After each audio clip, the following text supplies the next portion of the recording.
there's a lot of interest in the election this time around, and I can't help but think that that's because of the preceding 2 years that has been a little bit of turmoil, a little bit of conflict there, and that's drawn attention. I think that's probably part of the reason we have 39 candidates is because they tended to look at the coverage of the city, which was more extensive than it's ever been, I would think.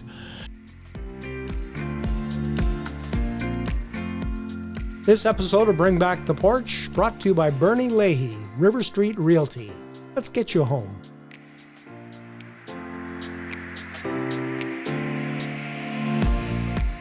And joining me on the porch this episode is our first return guest. We didn't scare you off the first time. No, it's true, eh? Jim Groom, a retired political scientist from the Medicinehat College. Welcome. Thank you, Brian. Good to be here. We've been watching over the last 3 weeks our election campaign. We've had many candidates come through here.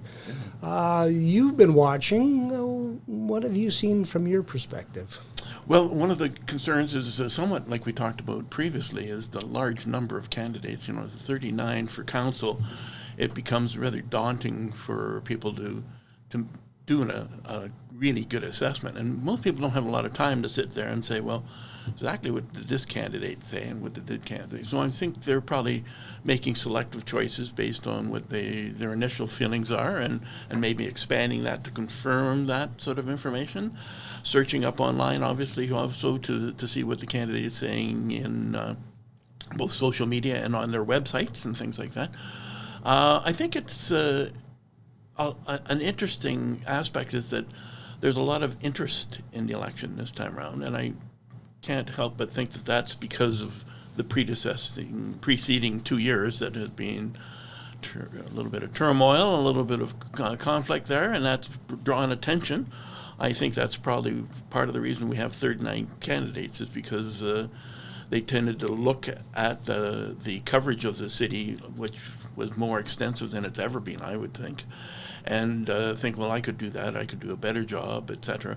But also the fact that it's just all of a sudden, well, it's of interest. I didn't realize the city was doing this and this and this and all these different aspects, and the conflict sort of heightened that awareness, I think. As I've been ruminating on some of the conversations I've had here with the candidates, I feel a little bit like Santa Claus. I'm making my list. Yeah. I'm checking it twice, trying to find out who's naughty or nice. Very true. Very true. And with that many candidates, there's often an assessment on interviewing for personnel positions and things where anybody can sell themselves for an hour or half an hour in an interview. But on a 5 minutes interview, it's even more difficult to kind of project what you're actually doing. So the fact that you're giving them a voice and a more in-depth voice is really very critical to understanding the pros and cons of the individuals bringing forward. Now, having said that, our last council, when the election was done in 2021, it was a transformative change. There was only 2 councillors that remained. Brand new mayor, 66% of the vote for that mayor. The councillors, if you look at the quality of the councillors, they are just top-notch individuals, and you would think they would have leadership qualities and all the rest, and yet it went off the rails. And so there's really not much predicting what will happen. Even if the candidates come forward and say, my main thrust is cooperation, and I'm going to be collaborative, and we're going to work through everything together. When it comes down to the push comes to shove, we may just as likely end up with another dysfunctional council. But, we hope not. And there's different issues, of course, that come forward. But anything can go off the rails. And if it went off the rails with that excellent group in the current council, I think it could go off with anyone. So you wonder how the impact of the dismissal of the city manager will impact the next city council, because, that is their one employee, and now that is vacant. Of course, when the last council came in, one of their first things was to get rid of the CAO at that time and then create the wheel themselves. And I think there's a tendency to do that this time around too, where the new council will at least feel like they have direct input, that they're in control, and it is a crucial decision. And of course, we'll have to see who applies and what the interest is. It will be interesting when that process begins if there'll be more interest or less interest, because I think within those folks who are in municipal management would look at this and say, well, I won't go anywhere near Medicine Hat because of the problems that they've had. We've had a tremendous turnover of both part-time and full-time CAOs, and so there might be that reluctance for somebody to say, well, do I want to take a chance here? So it might be interesting to see what the candidate choice is, and it may be restricted because of that. On the other hand, you only need one quality candidate because it's the only one they hire, and I would anticipate that the council would be reluctant to be too harsh on that person when they come in because of the track record that's existed. They may be willing to give them the benefit of the doubt in certain respects, I think. I'm wondering, too, if the turmoil in that position over the last number of years has driven the price upward. You get a candidate and they'll say, well, I'm going to come, but I want more. Yeah, it may be. I think in many respects it depends if it's a person on the rise or a person who's reached a certain plateau and now wants to continue it on just maybe a different location or something of that nature. It's definitely, the personalities are going to be huge, and I think that the past CAO did not fit the personalities of the mayor and the council, and it was obviously that's where the conflict surfaced. So it will be important as to who the new one is, if they are in a position to understand that, appreciate it. And it's pretty challenging at this level to be in charge of all those people and feel that you're being second-guessed by a mayor or a council. So there may be some reluctance for people to say, do I really need that kind of oversight when I've come this far in my career? I'm looking for more. A newer person coming up might say, well, this is an opportunity for me. I can, just simply cooperate more and take their advice and realize that that's the situation we're in. And get some experience. And get some experience from it. Pad their resume, whatever they need to do to go further or better. I think a new council will be really reluctant to go through a similar process of alienating the CAO and having that conflict. They will do anything and everything they can to prevent that, I would hope. Have you seen any outstanding campaign methods from some of the candidates? Some of the messages, there's a consistency across the messages too, collaboration, cooperation, and all these sort of things. And you can't help but think, well, that's what they're going to say. I do find that some of the positions for lack of growth in the city make an excellent point. And we need, as we've discussed last time I was here, we need a figurehead to go forward and sell the city, either nationally or internationally or at least provincially, and that's going to be a crucial role. And I think some of the candidates have brought that forward. That this is what we really need. One of the problems with civic government is that they get tied up in the minutia, the bylaws that go on ad nauseum, and we need a bylaw to do this, and the process and the procedures. And I think they miss the big picture in some regards, because an absentee mayor who's out selling to the country and to the province and to internationally for that matter sometimes gets criticized because they're not there to guide the process through council. And I think we have to grow past that. We don't need a technocrat, we need a leader, and I think that's an important distinction to make in whoever is selected as mayor. When you look at the ballot for mayor, I'm wondering, you always talk about splitting the vote. Do you see a potential for that happening here?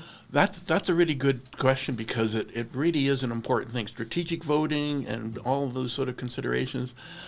The baggage that a couple of mayor candidates have is from the previous, McGrogan and Clark obviously have that baggage that they're carrying.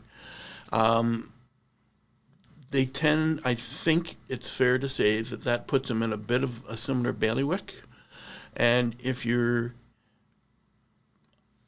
dissatisfied with how that council and mayor acted last time, you may simply say, anybody but. We've heard those campaigns, anybody but so-and-so, and it can be very effective. On the other hand, we've seen good support for both McGrogan and the mayor by their loyal supporters. And so will that help them in that regard? The typical strategic vote in this case, of course, I think would be pretty evident that, anybody but the mayor, current mayor, Clark. And I don't see that very strongly. And I think her supporters tend to be with her one way or the other. It doesn't seem they've said that this is proof. The firing of the CAO, the entire council, except with the exception of one, got together and said, "Yep, she's got to go," and people have interpreted that as a victory for them, for the current mayor. And the key to any election is getting your supporters out to vote. Oh, absolutely. And that in itself is probably a skill that your organization has to be aware of on October the 20th. That ground game is so important, to have the people who are supporting you, but also ones that are saying, okay, time to go and vote, everybody, and let's drag them forward. It's a challenge. In some cases, that's really the big problem, is that there might be somebody with inspiration, but not an effective ground game. And so, they don't drag them out. A friend of mine used to live in Montreal, and he'd say, yeah, we'd load up the car with a bunch of cases of beer, and we'd go around, and it was that blatant. And I hope we don't come back to those kind of days, and I don't think we would in Medicine Hat, but it is important that people do get votes. The last election, 40% turnout during a COVID election, was sort of impressive in a way. But, we've had everywhere from 49% to 39% or something as far as, so we get a pretty good range in there. It's also knowing who votes. There tends to be older folks tend to go and vote, and they have this idea that this is part of their responsibility and their role. Younger folks, managing, a bunch of kids and life and all the things that go on at this time, it may make it more difficult for them to actually get out. I'm not sure about you, but I have been encouraged by the number of younger candidates in this election, and the ones that have come through and sat where you're sitting. I've been impressed with their energy. Yeah, and that's something that we, if we could bottle it, would be great, right? You'd be able to sell it for a fortune. The fact that young people are engaged in the politics of our community is excellent. It really is what it's all about. And I used to see this at the college, of course, because I taught kids, young adults that were basically just new to it, and they were interested enough to take a political science course. So that suggested to me that they did have some interest in that regard. And I think it does. They get very enthused, and a lot of the ground game from some of the most successful candidates, that they may not be young themselves, but they hire a number of young folks who are just got energy galore, and they go out and they sell it for them. And I think getting younger candidates speaks well of the community. Calgary and Edmonton have been allowed to have party politics for the first time. Well, maybe not the first time. Some of the history people are coming out now and saying, no, that's everything old is new again. They did this before, and Sure. kind of fell off the table. We have not had that in Medicine Hat, to my knowledge. No. Just wondering, one of the questions I see asked most frequently on social media is, do we know who candidates are lined up with the mayoral candidates, or is there a block of aldermanic, there's an old term, council candidates that would like to get in to control the agenda? I don't know if I've seen that. I'm not sure I've seen it that blatantly. There are a few candidates who have links and ties to the United Conservative Party, and that's pretty, and they've been very upfront about that. It's not a concealed thing or anything of that nature. I don't see it as a movement, per se, in that direction. Interesting enough, when the province put out Bill 20 and said we're going to have political parties, but only in Calgary and Edmonton, it was following a survey they did provincially, surveys they did with the Rural Municipalities Association and the Urban Municipalities Associations in the province, and everybody said, we don't want political parties. It's disruptive, it's not beneficial. There's a whole bunch of issues as to why not to have them. And shortly after that Bill 20 was passed, and it was, well, we're going to do a little experiment here. And this seems to be typical of the UCP government, in that they will do surveys and they'll do inquiries, find out that nobody's interested in it, but they are obliged to meet the requirements of their membership, the base, as they say in the UCP, and they come up with it anyway. I don't see it as a particular benefit, and I think what they're seeing in Calgary and Edmonton is that there's no strong support for parties just for the sake of being parties. The concept was that the UCP was trying to put the thumb on the scale in order to get political parties within the two jurisdictions that would support their agenda, because they were frustrated with the progressives that were in charge of the mayors in particular and the councils in both Edmonton and Calgary, because they seem to run contrary. So the province would say, this is our approach, and those cities would say, well, not so much. If we go back to COVID, wearing the masks in Edmonton, when the province had said no masks anymore, and things a little bit like that. So they saw that as an affront, and the province is meddling in all kinds of things now. Bike paths, for crying out loud. They're even, getting to the point where, that's how minute the minutia that they're dealing with is that fine. They've taken away the powers of municipalities. At any time, they can rescind any of the legislation that's passed by a city, despite the fact that they're elected. They can close up council. There's enormous power that the province has decided to take over. But I don't see anybody addressing that in the campaign, because it's beyond their purview, for one thing. They can't do anything about it. And those people who support the UCP do not want to approach that aspect, I don't think, other than to say, well, I have an ally in me dealing with the province. But they wouldn't really be of much benefit to them otherwise, because what you vote for municipally does not seem to reflect provincially or federally in many respects. And it's an interesting dilemma there, because, Alberta is a very conservative province. But our elections are a little unique that way. If you look at Calgary and Edmonton, as I say, they voted NDP in Edmonton, but fairly conservatively in Calgary, and yet they select progressive mayors in the last little while. So, yeah, it's difficult to see if there's people out there actually trying to link to that. One of the questions that I've been asking the public school board and separate school board candidates that have come through here is the difficulty of being in a position of being a trustee when the province sets your budget and the province pretty much sets the tune that you have to march to. You really don't seem to have a lot of control over the things that you thought you might have control over. Yeah, when Jason Kenney came in, he changed the regulations and the rules of the game quite substantially, of course. And Daniel Smith has expanded it even further from that.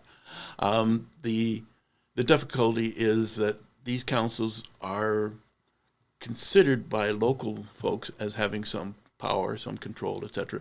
And it's clear with the current strike by the teachers that the province has basically said, we now have a division between provincial decisions that are made on the contracts and things and the local decisions that are made by the local boards. And it leaves them very little to decide on. And so I'm sure it's frustrating for the board members. They can impact locally to a very minor extent, but it's really the province is going to come in and micromanage, as they've done since 2019 when they were first elected, really. One of the key issues in the campaign locally has been growth, the stagnant growth in medicinehat, and the thought that we need more growth to expand the tax base so that we have the money to do project A, B, or C, or just keep our taxes down. I did see a story on the weekend where they surveyed some of the electors in Calgary and Edmonton, and it's the exact opposite. They're saying, whoa, pull back the reins. We're growing too fast. Yeah, it's ironic, isn't it? And it's exactly the case where some of the, and of course we've seen this over the years where the cities get bigger and the rural areas get smaller. And medicinehat's been a city forever, but it really doesn't have that sphere of influence that is needed to draw enough people. We get southwestern Saskatchewan folks coming to shop at Costco or whatever, right? We get some folks from the local communities around, but there's really no spin-off here that is saying, come to Medicine Hat because we offer all these advantages that would be beneficial to you. The cities, you're right, Edmonton, Calgary are saying, we're overwhelmed. And once again, the teacher strike is an example of this, where their classrooms are just exponentially going off the Richter scale. And the complexity of their students is such that you can't just say, well, 40 students is 40 students is 40 students. It's much more difficult. English second language, behavioral problems. The list kind of goes on, and that's exactly right. But how do you control that? Now, the province has talked about putting controls in on who they would accept as immigrants to our province, and that's a slippery slope, and it's very difficult to do that. You can incentivize people to come to a community, but you can't really order them to come to a community. It's the same with the province. You can't order people to not come to Alberta any longer. So it is a bit of a dilemma. But Medicine Hat needs a salesperson to be here and go out and make the pitch that Medicine Hat has a lot to offer. And, there's a lot of folks. A few years ago, one of the big issues was that retirees would get out of the big cities in order to make that money off their housing and come to a small place, live like kings in those small places based on their pensions and the money they have from their real estate. And we need to continue to do that. I mean, I think we talked about this last time, Brian, but about 20% of the population has had our seniors. Mm-hmm. And we've attracted a lot. And I was talking to a gentleman the other day from Edmonton who's thinking of moving to Medicine Hat. He says he likes the pace, he likes the community, etc.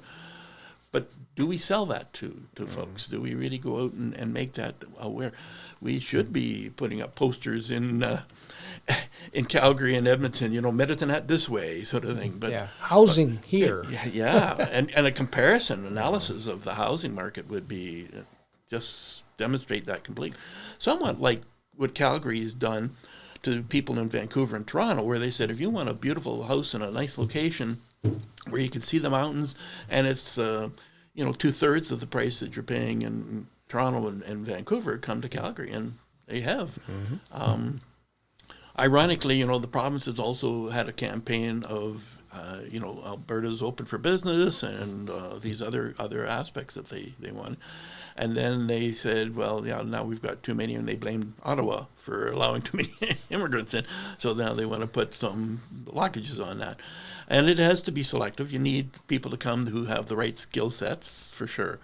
But you have to be cautious that it's not the reflection of the community, that you have to be white Anglo-Saxon Protestant in order to get here. You have to be much more broad-based than that, of course. When we move into the ballot box and we get 39 candidates on that long ballot, all in alphabetical order, does that impact the people who are at the bottom of the list alphabetically? Well, you would hope that a real conscientious voter would go in and have a preconceived idea of who.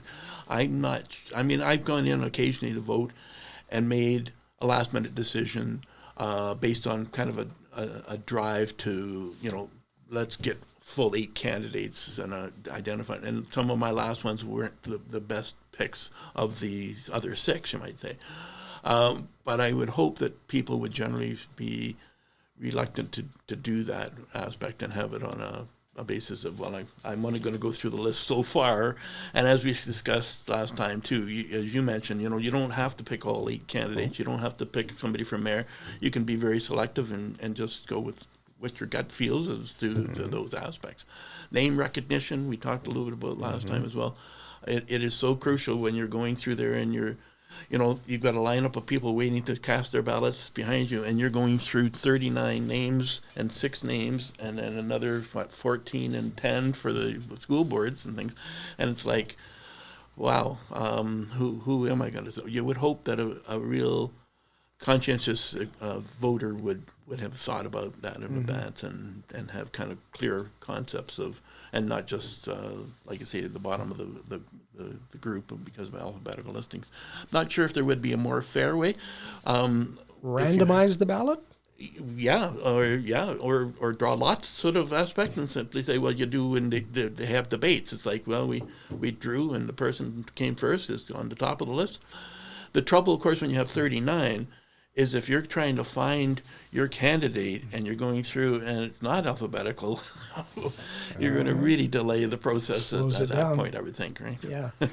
I've also seen some discussion on social media about voting. If I vote for candidate A and then I vote for candidate D, is that hurting candidate A or vice versa? I don't know if there's an answer to that one. Yeah, I'm not sure why that would be part of the process or the thought process, really. What's more concerning to me is the spoiled ballot. The person who comes unaware that they're supposed to pick 8 as a maximum for council, and they start checking off more than that, because the people who are counting the ballots now have to say, well, how do we score this? Because you can't vote for 39 candidates, and you can vote for 3 or 4 and up to 8, but you can't extend that. So that would be a challenge in my view, trying to figure out the spoiled ballots. I haven't seen any recent stats on the number of spoiled ballots on most elections, but most elections it's like 0.1% of spoiled ballots. It doesn't make the difference one way or the other. And when we look at the difference between candidate 8 and candidate 9, there was a fairly significant difference. I've had some discussions with folks saying, I could lose by being candidate number 9 of 8 councillors by 100 votes. And sure, that's true. And most of the ones in the 2021 election, like they were elected on 7% of the vote or 6% of the vote. It wasn't high numbers. But between the 8th and 9th, there seemed to be a significant amount, relatively speaking, to the overall number of votes. So it doesn't seem to have impacted that way, that I can see from the numbers anyway. One of the other issues is the electors list. Apparently, August the 15th was a provincial deadline to register through Elections Alberta. I did not know that. Yeah. So I went onto the city website, which has a load of information, very helpful. And you can find out if you are on the voters list. And guess who's not on the voters list? And nobody's more informed than you are. So, I mean, it just shows there's been a lack of something. Of course, in Bill 20, they changed the vouchering system as well. And this is reflective of some American changes that were done in the Deep South. And some folks have suggested it's to disenfranchise those who don't have access to all the information, aren't your typical voter. They're perhaps homeless, or they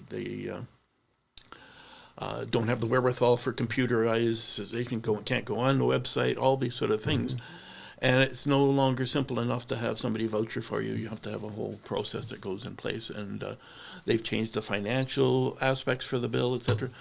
I would venture to say that people just don't have time to look at all that stuff. And I can't say that I saw anything about the deadline of the 15th either. It's not something I was anticipating.